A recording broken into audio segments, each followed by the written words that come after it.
திருச்சியை பொறுத்தவரை அங்கேயும் ரயில் மறியல் போராட்டம் நடைபெற்றுக் கொண்டிருக்கிறது.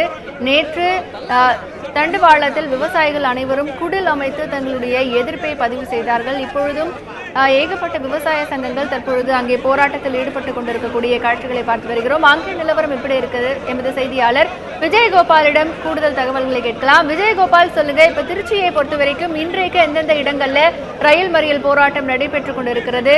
எந்தெந்த விவசாய சங்கத்தினர், அரசியல் கட்சியெல்லாம் அங்கே பங்கேற்றிருக்கிறார்கள்? காவேரி மேலாண்மை வாரியம் அமைக்க வேண்டும் என்று மத்திய அரசை வலியுறுத்தி இரண்டாவது நாளாக இன்றும் விவசாயிகள் திருச்சியில் போராட்டத்தில் ஈடுபட்டு வருகின்றனர். குறிப்பாக டெல்டா மாவட்டங்களை பொறுத்தவரை இந்த விவசாயிகளின் போராட்டம் என்பது உச்சக்கட்டத்தை அடைந்திருக்கிறது என்றே கூறலாம்.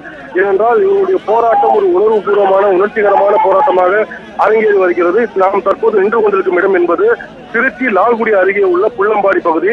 இந்த புள்ளம்பாடி பகுதியிலிருந்து ஒரு 1000க்கும் மேற்பட்ட விவசாயிகள் அந்த காமராஜர் சிலையிலிருந்து பேரணியாக வந்து இந்த ரயில்வே ஜங்ஷனில் வந்து புள்ளம்பாடி ரயில்வே நிலையத்தில் வைகை எக்ஸ்பிரஸ், இப்ப தற்போது நாம் பார்த்துக் கொண்டிருக்கும் ட்ரெயின் வந்து வைகை எக்ஸ்பிரஸ், இது திருச்சியிலிருந்து சென்னை